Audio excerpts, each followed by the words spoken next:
Yes, good morning, dear friends. I hope you are stable. Thank you. I just want to use this opportunity to speak about another important issue that has been, trending, even though it's popularly ignored, essentially. And that important issue is oral sex. Yes, oral sex. A lot of people may not, talk about it, or people may not speak up about it. But let me just give you the health implication of oral sex. It's enjoyable, but you need to know the implications of embarking on oral sex. Now, the implication could be in opposite direction. It could affect the man, it could also affect the woman, depending on who and who are engaging in the act.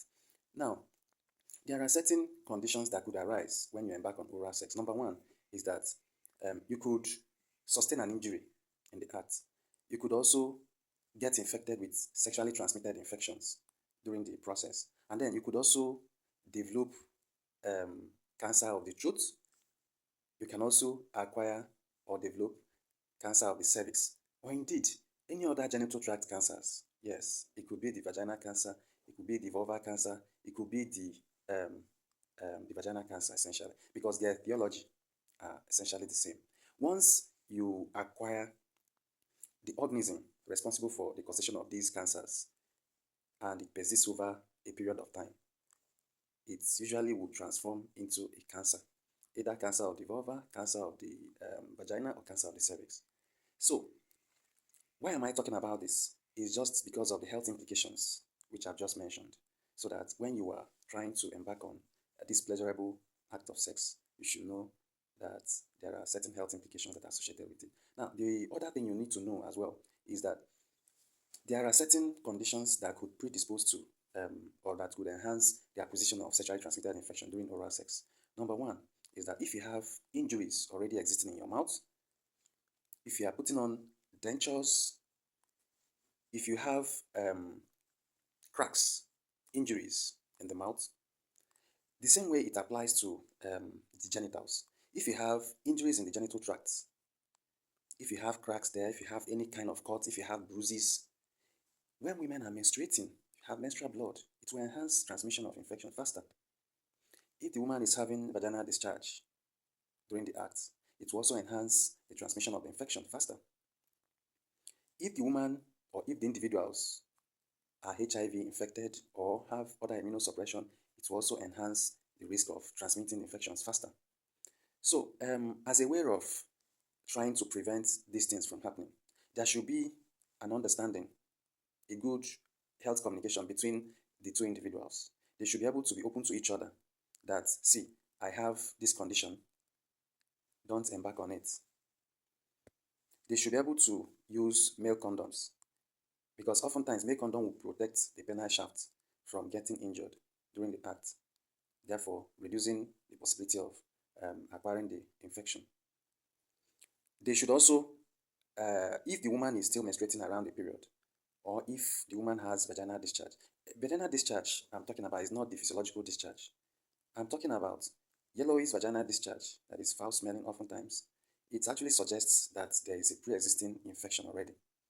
That infection should be treated so that if the person embarks on oral sex, the risk of acquiring those sexually transmitted infection will be reduced.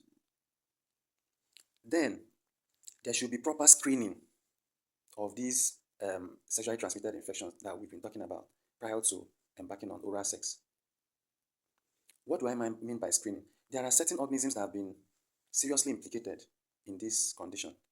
Number one, genital herpes infection or even oral herpes infection. They are there.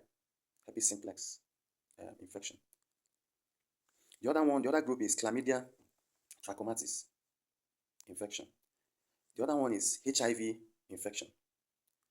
The other one is human papillomavirus infection, what we call HPV, which is the main organ that is responsible for genital tract cancers that I mentioned earlier. It is responsible in more than 90% of women that have cervical cancers. It can also cause vaginal cancer and vulvar cancer. Now, let me shock you a bit. The act of oral sex can actually predispose you to develop throat cancers. Yes, it's been found in individuals that have throat cancer. So it's been traced to the act of oral sex. The reason why oral sex can predispose you to throat cancer is because the genitals, whether male or female, may contain human papillomavirus.